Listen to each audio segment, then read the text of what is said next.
as things green up a little early through the winter, November, December, Yep. it might be a good time to go for it now to maximize the price they're looking for with less competition. Welcome to the All Things Real Estate Podcast with our very own Josh Barker. With more than 20 years of experience and over 5,000 properties sold, Josh brings a unique perspective to the real estate market. Let's get started. Okay, so looking at the numbers for last month, 229 closed. And then a year ago, 278. But if we were to talk about like during COVID, right? And let's say in the middle of August of 2020, what was the sales volume looking like then?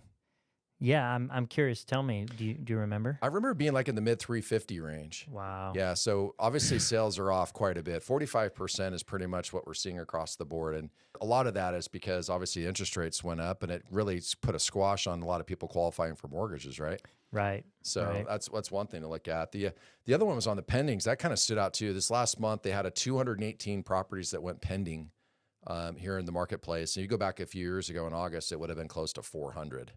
Got it. So, the buyer demand is definitely off, but because inventory is so low, sitting at 680 units for sale right now on the MLS, that's a good thing for the seller, but you have to be priced correctly because most of these buyers can't afford, what prices were, right? And they're seeing it when buyers are looking right now, they can see when a property's overpriced. Yeah.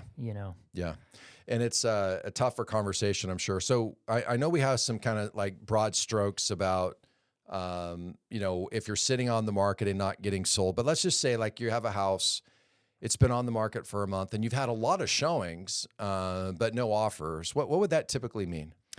It means we did a good job with the marketing. You're close. You're close on the value. We're just not close enough. So we need to we need to look at making a quick adjustment in order to draw that buyer. And it's kind of like fishing, sweeten that bait a little bit. We can see the fish in the water, but we haven't drawn that offer in. Right.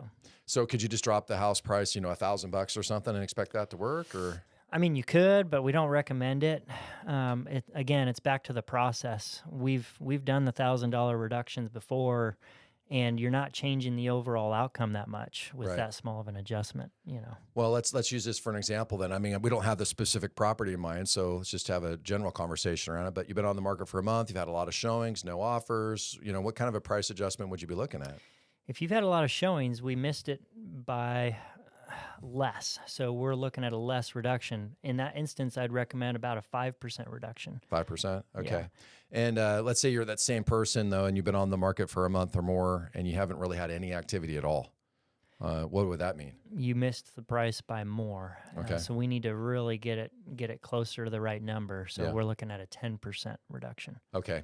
And it obviously depends on the property, right? So if you have a really high-priced property with lower buyer demand, generally speaking anyway, then obviously you're not going to be all that aggressive, right? Every neighborhood's going to be different, and we can really critique some neighborhoods and take a closer look. Yep.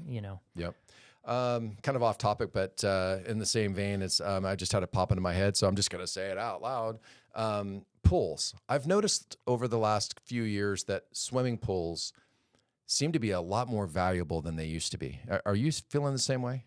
Yeah, we've been seeing pools draw in a higher price if it's got the pool more so than what we would typically give it value for. Exactly. Yeah. So years past, I mean, if I went back, 5-10 years ago, I would say the average pool would increase value by about 5%.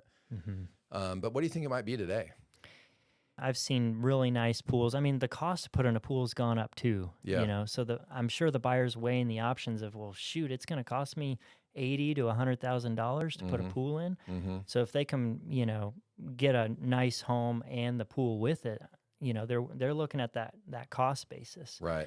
So it's probably, closer to 10 or 15%. Wow. Possibly. That high. Wow. That's high. Okay. Well, it definitely is costing a lot of money to put the pool in the first place right now. That's for sure. Right. So a couple things I was going to cruise over to is that I have this report. I've brought this up in the podcast before, but I have a report that gives me a couple of things. It puts all in one page. It gives us the median sales price for Shasta County, which right now on this report, it's at, as of today anyway, it's $397,429. And then what it does is it gives you the appreciation. It goes backwards and tells you what it was over the years and then what it is now. I'm gonna throw these numbers out to you. And I just want to see what your response is. Okay. I'll do my best. All right. So if I look at appreciation historically, if I go back over the last 63 years, which this report actually will do for you, the average appreciation was 4.95% over the last 65 years. Sounds really healthy. It does. And if you factor in for inflation, I mean, I'd be curious to see it. I don't have that to do today, but if we had a report that showed inflation over that same period of time, I'm kind of curious what it is. I know what the Fed typically targets, which I think is just over 2%. Right. And if it was appreciating at 4.95, then it was outpacing inflation. Right. That's interesting. The second one on that was the last 10 years, and the 10-year one is at 5.57. Oh, wow. Even higher. It is. And then the last one they have is for the previous 5 years from now, and it's at 7.24%. So it's creeping up even more. It's getting up there. Yeah, and it makes me think, because when I see that, I go, I feel like the amount of regulation that's coming into the new construction market, you know what I mean? So, the tougher it is for home builders to build, the more expensive it becomes to build based on some of those regulations, then it's causing the inventories to be thinner. Right. I mean, you can't have as many units, right? And as a result, it's having inflation is kicking up higher and higher in the housing market. And it's like, man, we have to have either a pretty big disruption, I would think, on new construction and how it's built to bring that cost way down, or we're going to have regulation back off a little bit, or we're going to continue to have these really tight inventories, at least in the state. Right. What are your thoughts on that? Totally agree. I mean, the demand is strong, but if inventory can't keep up with that demand, we're going to see prices continue to go up. I think you're right. It's the pressure is there, and unlike some other markets around the country where they've already overbuilt, we're just not in that situation. They have the projections on the same sheet for next year. They're projecting that housing values will appreciate by 6%, and then for the 5-year, they have it actually as high as 26%. So I don't know if I believe that or not, but man, that's crazy to even think about that the number's not negative or the number's not flat. It's still showing some compounding appreciation over time, which means that, I think everybody's waiting for, like, give us some reprieve, right? Interest rates are super high. Affordability feels pinched. Buyers are like, please give us some room to feel comfortable purchasing. And it doesn't feel like there's not going to be any release or relief in sight. Right. This could be the dip you're looking for. This could be the right moment to purchase a home, affordability wise. If this plays out, then I think you're right. It's something that we're gonna have to watch.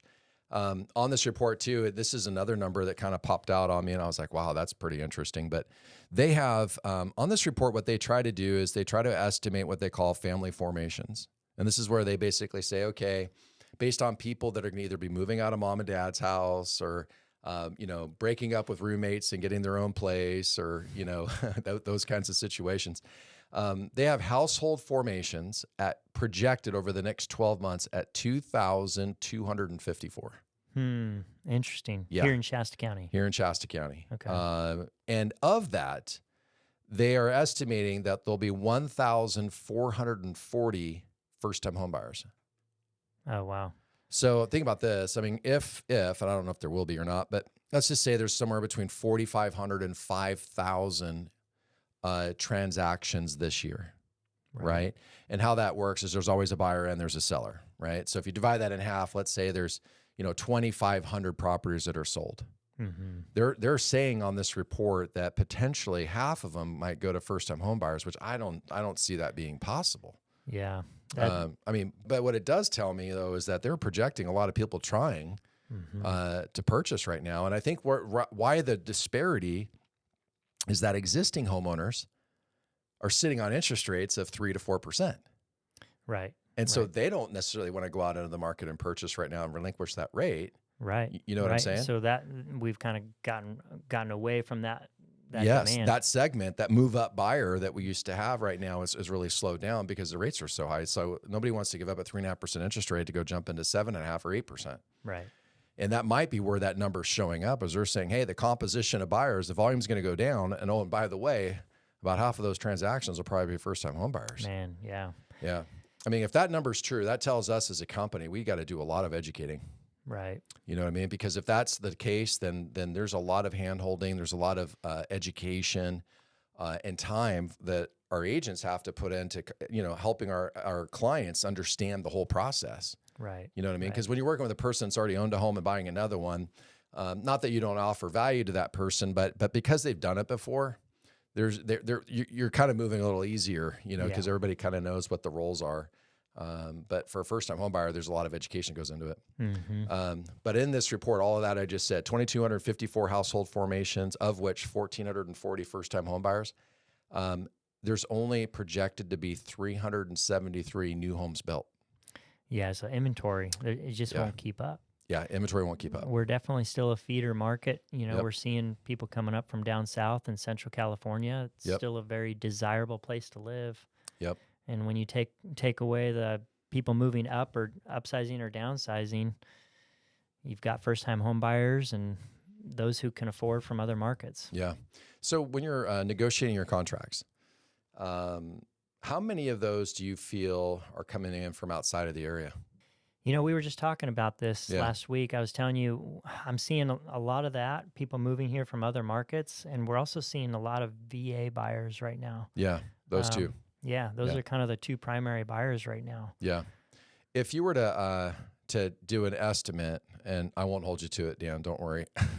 But if you were to estimate, like on your listings right now, how many of those do you think are outside of the area on a percentage basis? Yeah, good question. I would venture to say maybe 30%, 25 or 30%. That high? Yeah. Okay, that's pretty high. And of those that you're selling right now, what's the percentage do you think that are VA?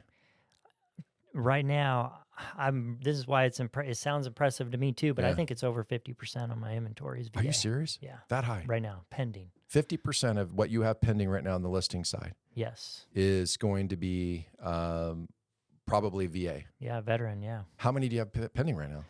I'm sitting right around 15, 16. So 7, 8 of them are VA. Correct. Wow. Yeah. So everybody, it's not like you have 2 in escrow and one's VA. Right, exactly. You got a lot in escrow, and half of them are actual VA. Correct. Yeah, that's that's kind of a testament to the program too, right? So, low money down or no money down. Yep. And then a pretty favorable interest rate too. They get a really good rate and no mortgage insurance. So they're passing on the mortgage insurance. That's right. That's right. And then the loan amounts too. I mean, obviously they're not capped at the same as a conventional FHA either. So it gives them some flexibility there as well. Right. Yeah. And we're utilizing, it's a newer thing, but there's a form that we can use now that no longer requires us to get a termite clearance per se for the Section 1 dry rot repairs and things of that nature. Let's talk about that for a minute. I'm going to grab a little bit of water here, but let's talk about this for just a minute. In years past, I can't tell you how many times I've had a property owner tell me that they were concerned about accepting a VA offer, not because of the veteran, but because of the stipulations that might be put on the seller from VA, like you have to have a Section 1 termite clearance and a Section 2 termite clearance. When, for those listening, not to get too analytical on it, but Section 1, it would be active dry rot or active termites. That's right. And then Section 2 would be items that could lead towards active dry rot or active termites, right? That's right. And there might have been a few other things that would be more strict that an appraiser might call out using the VA. Now, that's changed a little bit now.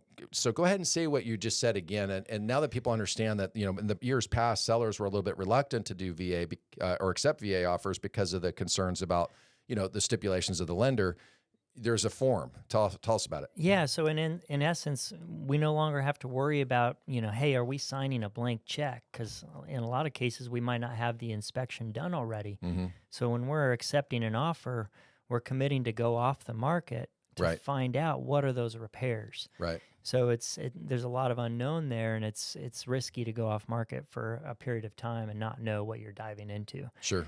But now we've got this form, so we can basically say, hey, have you seen termites? It's far less likely we won't get this deal done. Right. Because we only need to sign off on termites alone. So just the actual termites just themselves. Termites, yeah. So if there is termites, you'd have to kill the termites, get rid of those. Right, do a full house treatment. Yep. And then sign this form that basically waives the Section 1, Section 2 clearance, and you can now sell the property that way. That's right. That's right. And you don't need to worry about the dry rot repairs, which in Redding, I mean, almost every home has dry rot. Yeah, sure. Somewhere, fascia boards or whatever. The sun's really hot in the summer, it peels up that paint, and then it starts to rain in the winter. Exactly. That's right. So another report I have out here want to bring up is just the new construction report. I've talked about it already just a little bit, but this report here is from the city of Redding.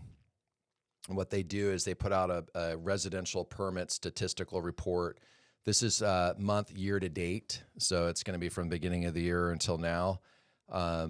This, unfortunately, the last time they've uploaded the city of Redding is in the end of July. Okay. And based on what the numbers I'm about to tell you, I wouldn't want to update it either. Yeah. Because the numbers aren't good. We'll see. Let's see. So year to date through July, 31 permits pulled in the city of Redding. To give you some context for it, if I go back 1 year ago, from January through July of last year, 123. Wow. So off by a difference now, year over year of 75%. Cumulatively for the year, it's just crazy to see that. There's only a handful of people that are actually pulling new permits right now at all. This contributes, though, to that other report I was saying a few minutes ago, where you're like, the actual housing units estimated at 373 might actually be high. Yeah. Those actually might not even happen. Right. Keeping the supply that much lower. That's just it, and it's an interesting situation that I think the Federal Reserve has put itself in, is that you've got, people that are sitting on really favorable interest rates, fortunately, right, 3-4% on a home mortgage from a few years ago, and they're reluctant to relinquish that because if they do, they're going to have to take a 7.5% interest rate. In many cases, they won't have a better home than they have now. In fact, I had recently, we did some work on this, and just looking, a lot of the buyers who purchased 3 years ago would not qualify to buy the home they're in today. Wow, that sounds right. Yeah. That's impressive. And Redding hasn't had that kind of situation happen for a long time. If you go into the Bay Area, that's happened a lot. If you go down into LA or San Francisco, San Jose, Santa Clara, I mean, those folks that have been there a long time, they're all in that situation where, their houses appreciated so much that they couldn't rebuy the home they live in, right? Because they wouldn't qualify. But that's truly the case right now in Redding, is that with that difference in the rate. So the Federal Reserve's got themselves in a situation now where really they're adding to the housing inflation because there's not enough new homes coming to market, and because of what I just said. Mortgage rates. For rate reasons, right? Yeah. And so if the Federal Reserve were to bring the mortgage rate down, all they'd have to do is buy mortgage-backed securities to do that. Saying all you have to do sounds pretty simplistic, but I mean, truly, if they decided to buy mortgage-backed securities right now at, let's say, 5%, if they did that, then if you were sitting on a mortgage at 3.5%, you might go, I might sell my house now and buy something else. 1.5% is not the end of the world. You know what I mean? Right. But the Fed hasn't done that yet. And we're looking at pretty high interest rates right now. And so we're sitting there going, man, that high rate environment is actually causing lower inventory, which is leading towards housing inflation, or at least keeping the prices up. Mm-hmm. What are your thoughts on that? They paused on the last rate hike. They did. They took a pause. Yeah, they didn't raise it last time. And right now you've got experts that are kind of, right now I see two different views on this. Right, one person saying that they think they could raise it as many as 2 more times. Okay. And then I have other people saying, hey man, the wheels are rattling. They're not going to raise it anymore at all. So it's right now it's tough to call. I don't know where I see the wheels rattling outside of real estate. That's interesting. Well, I mean, you have a couple things like right now, you have the strikes that are happening in Michigan. The 3 big auto rate makers right now are striking. That's going to have an impact. Fuel prices now. I mean, I drive a truck that uses diesel. I just pumped gas this weekend. I think I paid $6.30 or $6.40 a gallon. It's not coming down. I don't know. We might be at $7 by the end of the year, and so they're going. This is all going to contribute to an inflationary market. You have student loans. A lot of student loan payments are resuming now, where these folks are now having to pay that $300 or whatever it is student loan repayment. Right. And all of that sucks cash out of the economy. So if I'm paying more in gas, that sucks more cash out. If I'm paying more in interest, that sucks cash out.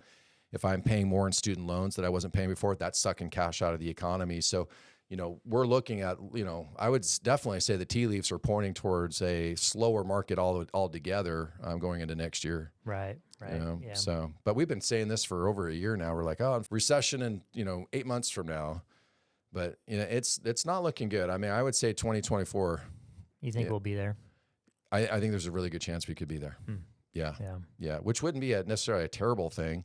I think, and I've never saw the actual quote, but somebody told me that was Reagan that said it, that a recession is when your neighbor loses their job. And a depression is when you lose yours. Oh, wow. You know what I mean? That's heavy. Yeah, it's heavy, right? So, if the job market starts to show some weakness, I think it's going to roller coaster really fast. Right. Yeah. If you were to, talk to a seller right now who is thinking about maybe waiting until, the first part of next year before they were to do anything, what would be your advice to that person? Yeah, good question. At the end of the day, I really try to dive into what their unique situation is and put myself in their shoes. Mm-hmm. So, just so I can have a better understanding of what their goal is. And in a lot of cases, I just try to show them their options now, and we don't really know what's going to happen next year. Yep. But if all were to stay the same, I kind of explain the way we're trending now, and give them the option to wait next year or, go for it right now. Mm-hmm. But one thing's for certain, right now and through the winter season, inventory is lower. So anytime you have lower inventory, it means less competition. Right. So it could mean, getting the price they're looking for now, especially if things start to turn green. Yep. We always say, you taught me this, green is free. So that's true.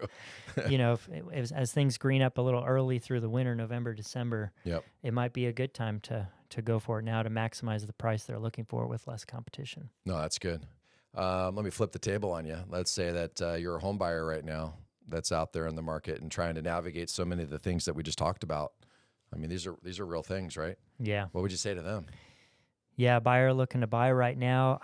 You can also find really good opportunities because the sellers that are selling in the winter, they have a good reason they're selling right now and not waiting till the spring. Mm-hmm. So you might be able to capitalize on a good opportunity. Yeah. That maybe wouldn't present itself in the spring. Yeah. No, that's a good word too.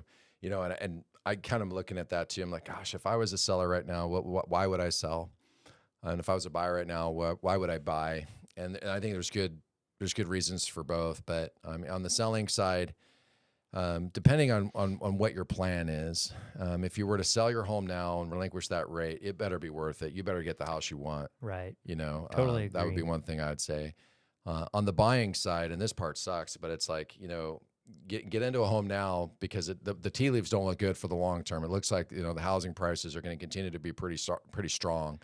Yeah. Even in a recessionary situation, that just means home builders are going to build even less, which means even tighter noose around the inventory, right? That's right. The bigger picture is if you have a rate now that's not all that favorable, this is good news actually, is that I was just reading in an economic report projecting that there's a really good probability by the end of next year rates will be below 6%. No kidding. Yeah. So that would give us a little bit of a runway for some serious appreciation. That's right. And so if you're a home buyer and you buy right now with a higher price and a higher rate, and then next year when the rates come down, if they do, now you're in a situation where you refinance to a lower rate. It goes back to the old saying that you marry the house, but you only have to date the interest rate. That's right. Right. So you can adjust that later. So, all right, man. Well, hey, thank you very much for your time today, Dan. Yeah. Thank you, Josh. Thanks for having me. My pleasure. Appreciate having you. And everybody, thanks again for watching the podcast, and we'll see you guys next month. All right. See you guys. If you're enjoying the All Things Real Estate podcast, please feel free to subscribe, rate, and leave a review wherever you listen to your podcasts. That helps others find the show, and we really appreciate it. Thanks again for tuning in, and we'll catch you in the next episode.